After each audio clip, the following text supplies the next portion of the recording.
नमस्कार प्रणाम। हम गोरखपुरिया भौजी गोड़ छुके गोड़ लागतानी। तो कैसन बानी रहुआ लोग बताई जा जरूर। और उम्मीद बा कि स्वस्थ होखब, मस्त होखब, व्यस्त होखब और जहाँ भी होखब एकदम जबरदस्त होखब। तो भगवान करे, माता रानी करे कि आप लोग जहाँ भी होखी स्वस्थ होखी, सुरक्षित होई और अपना घर में होखी, अपना परिवार में होखी और एकदम जबरदस्त होखी। तो ये वीडियो बनावा तनी हम सितारा म्यूजिक 24 खातिर। जी हाँ, चैनल के नाम हो सितारा म्यूजिक 24। तो बाबू बहुत ही अच्छा कॉमेडी वीडियो डालेनी और सॉन्ग वीडियो डालेनी। जैसे ही कोनो नया नया सॉन्ग आला बाबू डाल देवेनी और कॉमेडी वीडियो भी बहुत अच्छा डालेनी। तो बाबू के चैनल के सब्सक्राइब करे खातिर कहीं कुछ खोजे के नहीं है, कहीं कुछ पूछे के नहीं है, कहीं कुछ सर्च नहीं है करे के और कहीं कुछ डाउनलोड नहीं है करे के। बस जौना चैनल से रउआ लोग हमरा के देख रहल बानी, जौना चैनल से हमार वीडियो चल रहल बा, जौना चैनल से हम बात कर रहल बानी, वही चैनल के राउर लोग के सब्सक्राइब करे के बाद सब्सक्राइब करे खातिर ई जौन लाल वाला बटन दिखाई देता एकरा के दाब के काला कर दी, सब्सक्राइब हो जाई।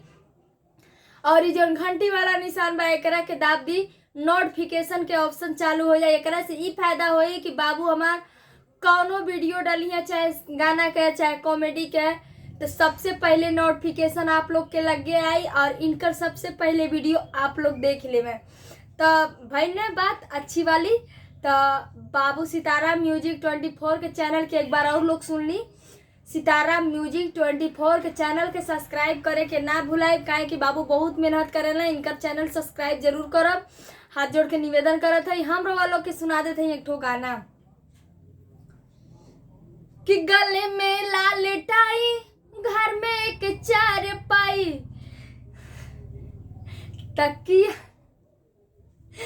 गले में लाल टाई, घर में एक चार पाई, तकिया एक ही हम दो, एक ही है रजाई, सर्दी कटेगी कैसे, हो कैसे हमें नींद आएगी।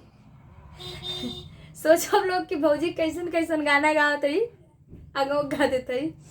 गले में लाल टाई, घर में एक चार पाई, तकिए की फिक्र ना कर, बनूंगा मैं खुद रजाई, गले से लगा लूंगा, तुझे कॉफी पिला दूंगा, गले से लगा दूंगा, तुझे कॉफी पिला दूंगा।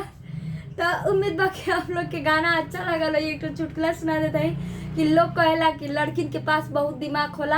हमरा ख्याल से कि लवंडन के पास बहुत दिमाग होला। काहे कि 5 रुपया के चॉकलेट खिया के 500 के लिपस्टिक खड़े खड़े आँखी में आँख डाल के चट कर डाले लोग और वो लोग समझ भी ना पावेली। तो समझदार के इशारा काफ़ी है। फिर मिला वैसे ही एक वीडियो में, तब तक के लिए नमस्ते प्रणाम, जय हिंद जय भारत। और अगर चैनल पे आप लोग नया बानी सितारा म्यूजिक 24 पे, चैनल के सब्सक्राइब करे के ना भूलाए। हाथ जोड़ के निवेदन पर सब्सक्राइब जरूर करब, ठीक बा।